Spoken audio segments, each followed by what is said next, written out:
आ रही है आवाज आप लोगों को? अब सुनना ना सारे के सारे ढंग से। देखो, जो हमारी पिछली क्लास हुई थी, उस पिछली क्लास के अंदर जहां तक हो गया था उसके आगे से अपन क्या करेंगे, कंटिन्यू करेंगे। तो सुनना सारे के सारे, देखिएगा। जो हमारी पिछली क्लास थी उसके अंदर हमने धारा स्रोत स्टार्ट नहीं किया था।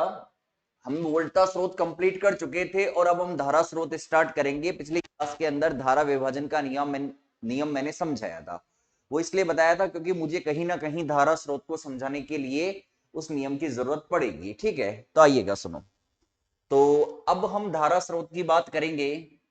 तो एक काम की चीज क्या है धारा स्रोत के लिए, पहले तो वो सुनो। काम की बात यह है कि जो धारा स्रोत होगा उस धारा स्रोत के अंदर क्या होने वाला कि जो आंतरिक प्रतिबाधा है जेड इन, वो लोड प्रतिबाधा जेड एल के समांतर क्रम में होगी। वोल्टा स्रोत के अंदर किसके अंदर थी, श्रेणी क्रम के अंदर। इसके अंदर कौन से क्रम के अंदर होगी, समांतर क्रम के अंदर। यानी मैं कुछ ऐसे कह सकता हूं कि इसके अंदर क्या होने वाला है कि ये जो हमारे पास में जेड इन है और जो यहां पर जेड एल है, ये दोनों किसके अंदर होंगे, ये दोनों होने वाले हैं किसके अंदर, समांतर क्रम के अंदर होने वाले हैं।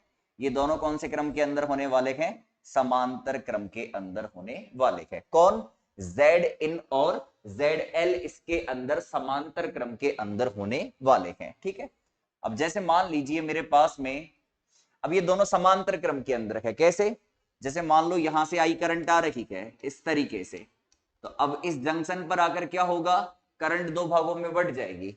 कुछ करंट जाएगी जेड इन के अंदर, कुछ करंट जाएगी जेड एल के अंदर। तो धारा स्रोत को डिफाइन करने के लिए हम क्या कह सकते हैं कि धारा स्रोत के अंदर स्रोत की आंतरिक प्रतिबाधा जेड इन और लोड प्रतिबाधा जेड एल कौन से क्रम के अंदर होते हैं, समांतर क्रम के अंदर होते हैं। अपन क्या कह सकते हैं, जेड इन और जेड एल कौन से क्रम में होंगे, समांतर क्रम के अंदर होंगे। पहली बात तो ये हो गई। ठीक है, दूसरी बात, अगर अपन धारा स्रोत की बात करें तो जिस तरीके से अपन ने वोल्टा स्रोत के दो पार्ट बताए थे, वैसे ही धारा स्रोत के भी कितने पार्ट होंगे, दो पार्ट होंगे। पहला होगा आदर्श धारा स्रोत। फर्स्ट क्या होने वाला है, आदर्श धारा स्रोत। और सेकंड होने वाला है हमारे पास में वास्तविक धारा स्रोत। सेकंड कौन सा होने वाला है, वास्तविक धारा स्रोत। सेकंड होगा कौन सा, वास्तविक धारा स्रोत। ठीक है, अब मेरी बात सुनना। जैसे जिस तरीके से हमने आदर्श वोल्टा स्रोत को डिफाइन किया था, वैसे ही अब हम यहां पर किसको डिफाइन करने वाले हैं, अब हम यहां पर आदर्श धारा स्रोत को डिफाइन करने वाले हैं। तो जब हम आदर्श धारा स्रोत को डिफाइन करेंगे तो उसके लिए क्या बताते हैं, सुनो। जैसे आदर्श वोल्टा स्रोत के लिए मैंने क्या कहा था, जेड इन का मान 0 होना चाहिए। कितना होना चाहिए, जेड इन का मान 0। यानी जेड इन का मान 0 और जेड एल को आप कितना भी चेंज कर लो, आउटपुट का वोल्टेज चेंज नहीं होने वाला। कुछ ऐसा ही यहां पर भी होने वाला है, पर यहां जेड इन का मान 0 नहीं होता। जेड इन का मान 0 ना होकर क्या होता है, इंफिनिटी होता है। कितना होता है, इंफिनिटी। अब इस इंफिनिटी का मतलब क्या है, जैसे मान लीजिए मेरे पास में एक प्रतिरोध है ये, ठीक है। अगर मैं बोलूं कि प्रतिरोध अनंत है, प्रतिरोध अनंत है, तो प्रतिरोध अनंत होने का मतलब ये हो गया कि आप एक काम करो, यहां से इसको हटा दो और ओपन कर दो, ओपन सर्किट कर दो। ओपन सर्किट का मतलब क्या है, अनंत प्रतिरोध, यानी आर बराबर कितना हो गया, इंफिनिटी हो गया। अगर आर बराबर इंफिनिटी हो गया तो टूट गया बीच में से। अगर ये बीच में से टूटा हुआ है तो इसके अंदर से करंट फ्लो नहीं होगा, यानी करंट का मान कितना हो जाएगा, 0। तो अगर मैं ऐसे कहूं कि जेड इनका मान इंफिनिटी है, जेड इनका मान कितना है, इंफिनिटी है, तो जेड इनका मान इंफिनिटी है, तो इसका मतलब ये हो गया कि ये कितना हो गया, ओपन हो गया। ये ओपन हो गया ना अनंत का मतलब। अब अनंत का मतलब ओपन हो गया, तो ये आई करंट पूरी किसके अंदर जाएगी, ये पूरी की पूरी आई करंट किसके अंदर जाएगी, जेड एल के अंदर जाएगी। किसके अंदर जाएगी, जेड एल के अंदर जाएगी। तो मेरी बात सुनो, यहां पर यहां से आई करंट आ रही थी, यहां जेड इन था, यहां जेड एल था। अब मैंने जेड इन का मान इंफिनिटी कर दिया, तो टोटल करंट किसके अंदर से जाएगी, जेड एल के अंदर से जाएगी। मान लो यहां से 5 एम्पियर का करंट आ रहा है, तो अब इधर कितना करंट जा रहा है, ZL के अंदर से 5 एम्पियर का करंट जा रहा है।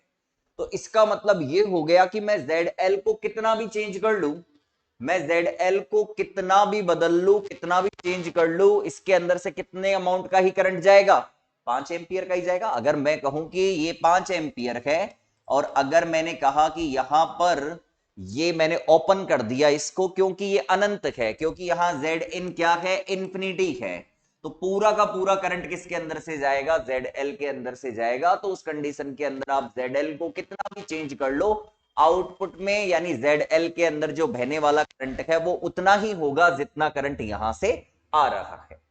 भाई यहां से अब करंट बटने वाला तो है नहीं, पूरा का पूरा करंट ये देखो यहां से तो टूटा हुआ है, तो पूरा का पूरा करंट किसके अंदर से चला जाएगा, ZL के अंदर से चला जाएगा। तो इस अवस्था में जो धारा स्रोत होता है उसको अपन कौन सा धारा स्रोत कहते हैं, आदर्श धारा स्रोत कहते हैं। कौन सा धारा स्रोत कहेंगे उसे अपन, आदर्श धारा स्रोत कहने वाले हैं। तो आदर्श धारा स्रोत के लिए दो इंपॉर्टेंट बातें पता चली है, वो कौन कौन सी है। आदर्श धारा स्रोत की पहली इंपॉर्टेंट बात है कि Z इनका मान क्या होना चाहिए, इंफिनिटी। और दूसरी इंपॉर्टेंट बात ये हो गई कि आप ZL को कितना भी चेंज कर लो, आउटपुट में बहने वाली धारा यानी आउटपुट के वोल्टेज में कोई चेंज नहीं आने वाला, आउटपुट में उतना ही वोल्टेज मिलेगा जितना वोल्टेज मिल रहा है, ठीक है ना। क्योंकि Z इन इंफिनिटी होने का मतलब हो गया कि पूरा का पूरा करंट किस में से जाएगा, ZL के अंदर से ही जाएगा। तो इस अवस्था में जो सोर्स होता है, जो करंट सोर्स होता है, उसको अपन क्या बोलते हैं, यहां पर आइडियल करंट सोर्स कहते हैं, आदर्श धारा स्रोत कहते हैं। तो धारा स्रोत के लिए क्या पता चला कि Z इन और ZL ये दोनों किसके अंदर होंगे, समांतर क्रम में होंगे, ठीक है। और आदर्श धारा स्रोत के लिए क्या पता चला कि Z इन का मान इंफिनिटी होगा और ZL को आप कितना भी चेंज कर लो, आउटपुट के वोल्टेज में कोई परिवर्तन नहीं होने वाला। तो इस प्रकार का जो सोर्स होता है उसको अपन क्या कहते हैं, आदर्श धारा स्रोत कहते हैं, ठीक है। चलो लिखो धारा स्रोत के अंदर, मैं लिखवाता हूं ना, हेडिंग लगा लो सारे के सारे, धारा स्रोत। और धारा स्रोत के अंदर लिखो रे, सबके सब लिखो धारा स्रोत के अंदर लिखो, ऐसा स्रोत, ऐसा स्रोत जिसकी आंतरिक प्रतिबाधा Z इन, ऐसा स्रोत जिसकी आंतरिक प्रतिबाधा Z इन कॉमा लगाना, लोड प्रतिबाधा ZL के, लोड प्रतिबाधा ZL के, लोड प्रतिबाधा ZL के समांतर क्रम में हो, लोड प्रतिबाधा ZL के समांतर क्रम में हो,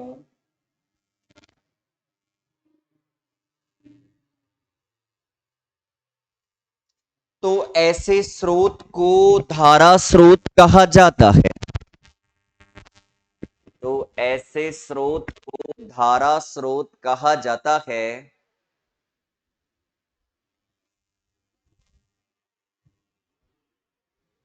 लाइन चेंज करके लिखना, धारा स्रोत दो प्रकार के होते हैं,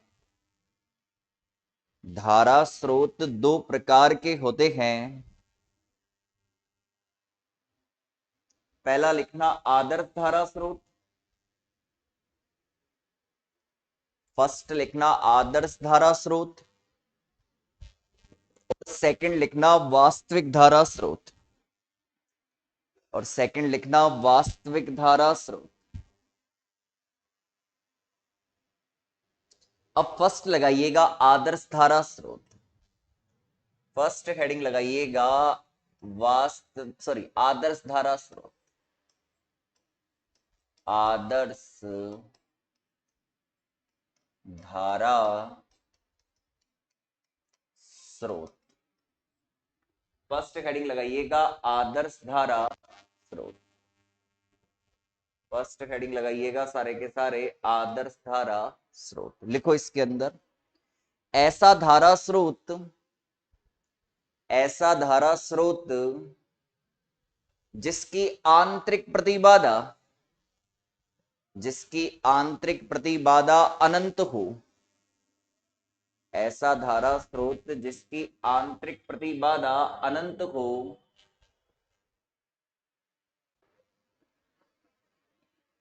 अर्थात Z in equal to infinity, Z in equal to infinity,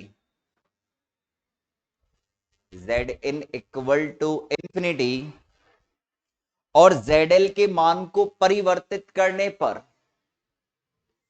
और ZL के मान को परिवर्तित करने पर, ZL के मान को परिवर्तित करने पर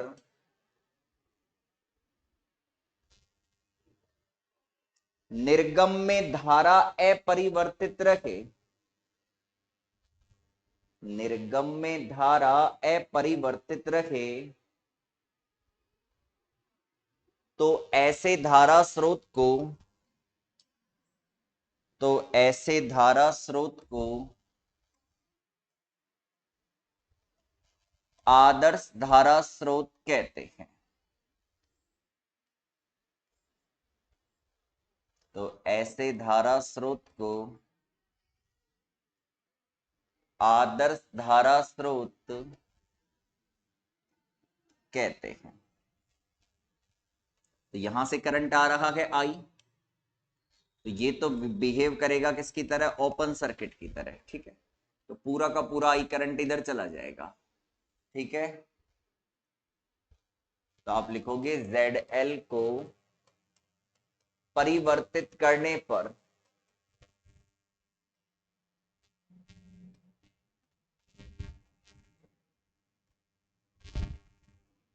निर्गम धारा अपरिवर्तित रहेगी, ठीक है। तो ये किसका एग्जाम्पल है, आदर्श धारा स्रोत का।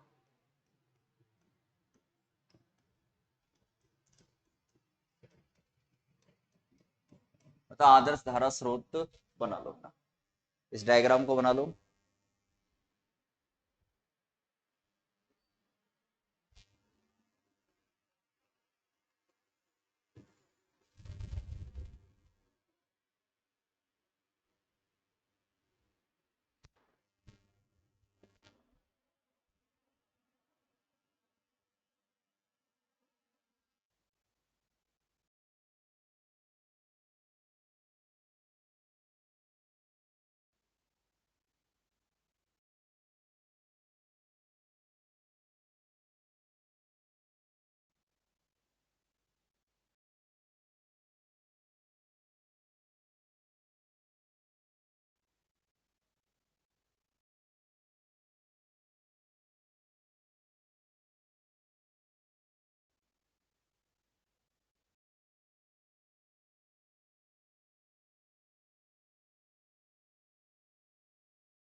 चलो हो गया। अब आप लोग हेडिंग लगाइएगा वास्तविक धारा स्रोत, वास्तविक धारा स्रोत। अब देखो वास्तविक धारा स्रोत के अंदर क्या होगा, मैं आपको बताता हूं। देखो वास्तविक धारा स्रोत के अंदर ये जो, सॉरी, एक तो Z in does not equal to 0 होगा, ठीक है। अब अगर Z in does not equal to 0 होगा, तो यानी इस प्रतिरोध का कुछ ना कुछ मान होगा, और इस प्रतिरोध का कुछ ना कुछ मान होगा। तो इसका मतलब ये हो गया कि अब ये ओपन सर्किट की तरह बिहेव नहीं करेगा।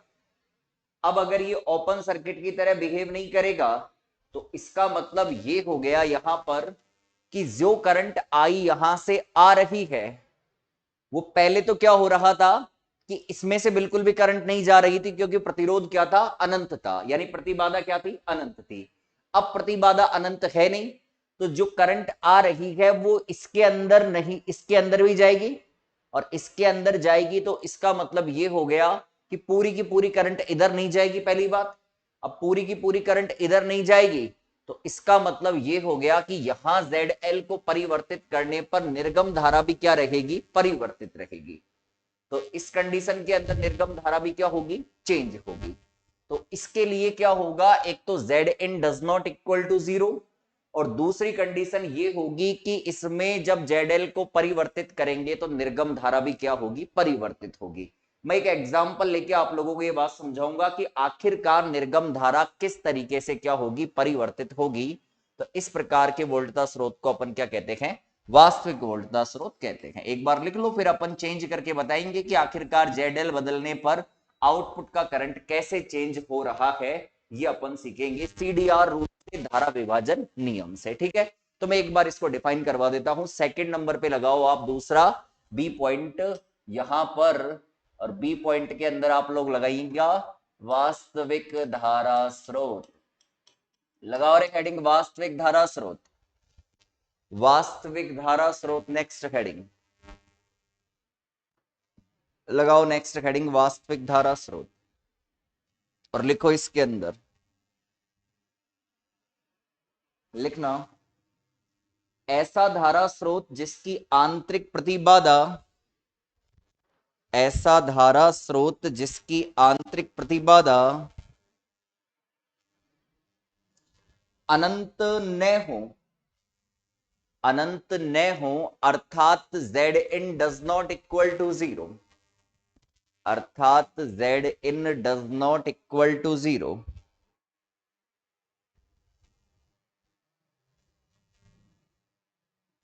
और ZL का मान परिवर्तित करने पर, और ZL का मान परिवर्तित करने पर निर्गम धारा के मान में भी परिवर्तन हो, निर्गम धारा के मान में भी परिवर्तन हो, तो ऐसे धारा स्रोत को, तो ऐसे धारा स्रोत को वास्तविक धारा स्रोत कहा जाता है। तो ऐसे धारा स्रोत को वास्तविक धारा स्रोत कहा जाता है। ये डायग्राम बना लो जो बोर्ड पर बना हुआ है। ऐसे को वास्तविक धारा स्रोत कहा जाता है। फटाफट बनाओ इस डायग्राम को।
ठीक है, अब अपन क्या करते हैं, इसका ग्राफ बनाते हैं। जैसे कल वाला बनाया था ना अपन ने, उसका जस्ट उल्टा बनेगा और कुछ भी नहीं है। तो अपन इसका वक्र बनाएंगे तो कल जो बनाया था उसी का जस्ट उल्टा बनेगा। देखिएगा ना, बनाता हूं, बड़ा सिंपल है। दोनों ही बना सकते हैं ग्राफ, दोनों ही फॉर्मेट के अंदर। चेक करो आओ ना, इधर लेते हैं आई, इधर लेते हैं वी। ठीक है, और ऐसा भी दिखा सकते हो, इधर लेते हैं वी, इधर लेते हैं आई। ठीक है, सुनते चलना। अगर मैं बात करूं यहां पर, तो इस ग्राफ के अंदर अगर अपन आदर्श की बात करें, किसकी बात करें, आदर्श की बात करें, तो आदर्श की बात करें तो आदर्श धारा स्रोत के अंदर ZL को चेंज करने पर भी आउटपुट का करंट नो चेंज रहता है। तो ये तो हो गया किसके लिए, आदर्श के लिए। किसका हो गया, आदर्श या फिर आई से लिख दूं आइडियल, समझ जाओगे, आई से आइडियल और आर से रियल समझ जाना, यानी ये आदर्श के लिए है। और इधर दिखाओगे तो आदर्श के लिए कैसा बनेगा, ये लो, तो ये हो गया आदर्श के लिए। अब वास्तविक के लिए कैसे दिखाओगे, वास्तविक के अंदर क्या दिखाओगे आप, कि जैसे मान लो 5 एम्पियर करंट आ रही थी, तो आदर्श वाले के अंदर तो 5 एम्पियर ही आएगी ZL के अंदर, लेकिन वास्तविक वाले के अंदर तो 5 से कम ही आएगी। तो आप इसको इस तरीके से दिखाओगे, ये हो गया R यानी रियल के लिए। और इधर भी ये दिखा दो R।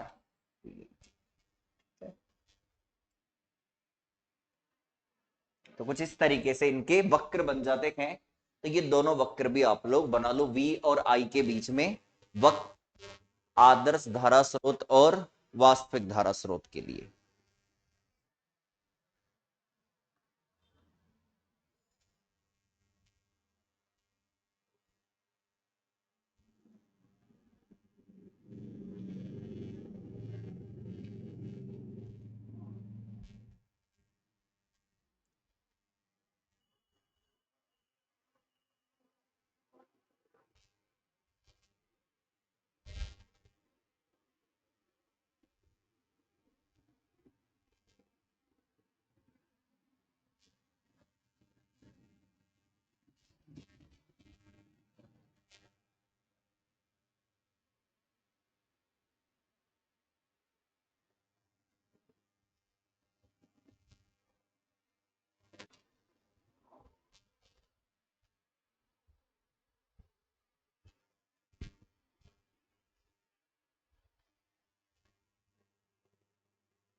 ठीक है, बना लिया।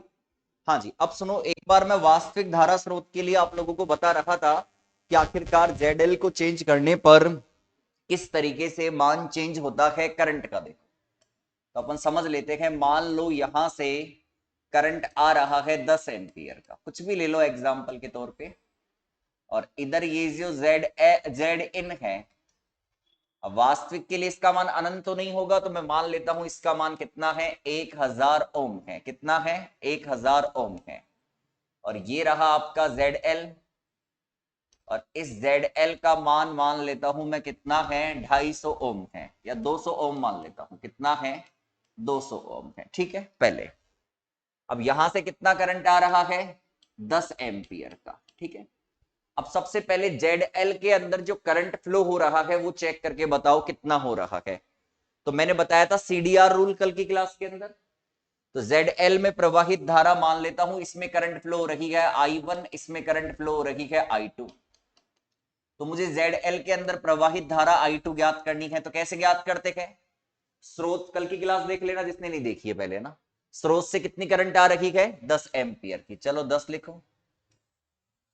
अब चेक करो, ZL के अंदर फ्लो करंट है I2, तो ZL के समांतर क्रम के अंदर कौन है, Zin। तो Zin कितना है, 1000, तो 1000 लिखोगे आप ऊपर, और नीचे क्या कर दोगे, दोनों का योग, तो ये हो जाएगा कितना, 1200।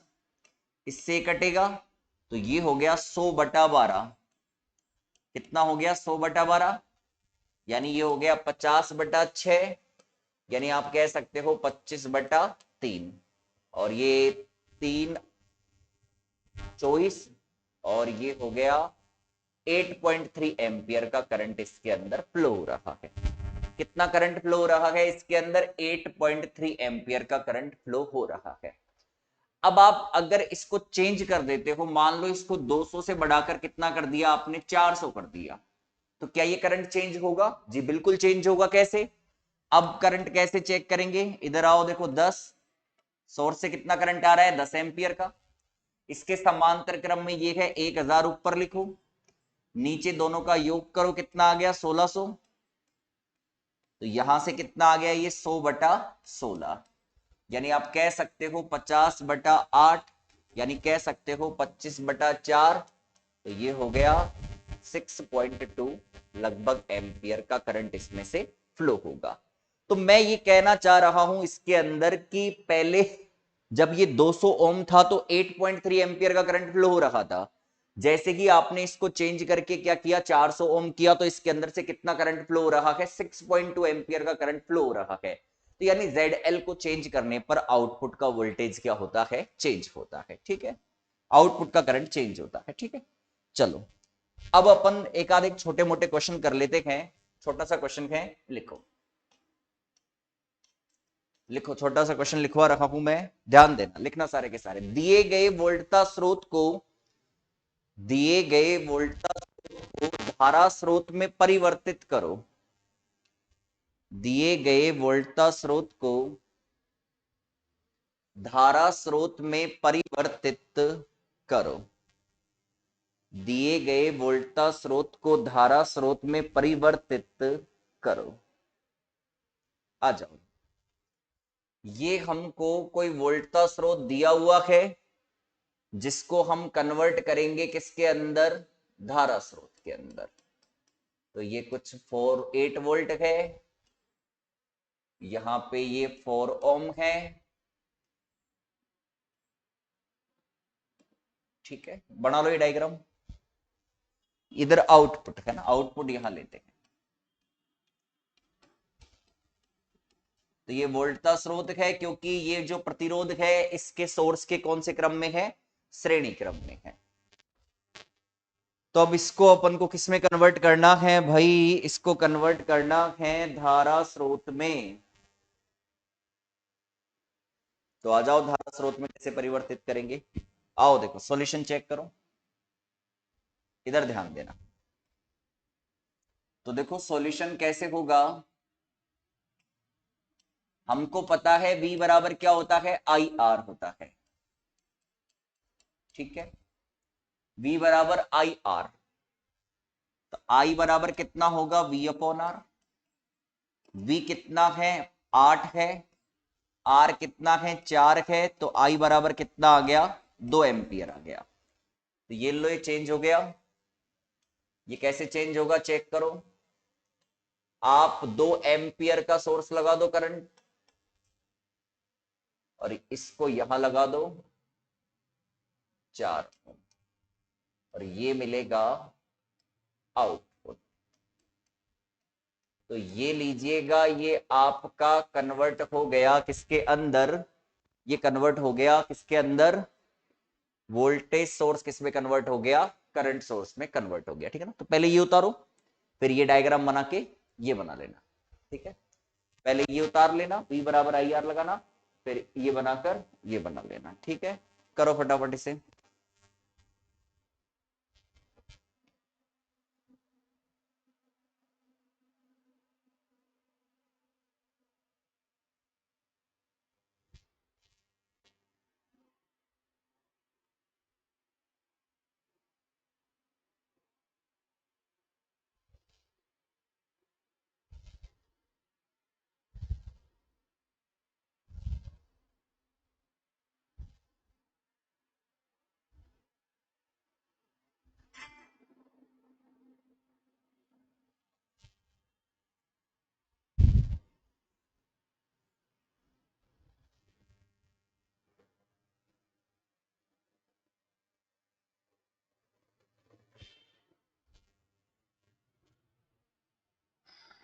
ऐसे ही आप क्या कर सकते हो, धारा स्रोत को भी वोल्टा स्रोत में कन्वर्ट कर सकते हो।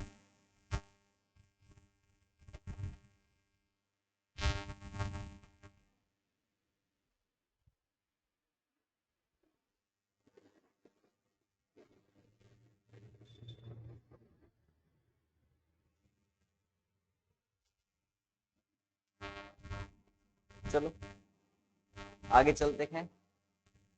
अगला क्वेश्चन लिखो, निम्नलिखित धारा स्रोत को वोल्टा स्रोत में परिवर्तित करो। निम्नलिखित धारा स्रोत को वोल्टा स्रोत में परिवर्तित करो। निम्नलिखित धारा स्रोत को वोल्टा स्रोत में परिवर्तित करो।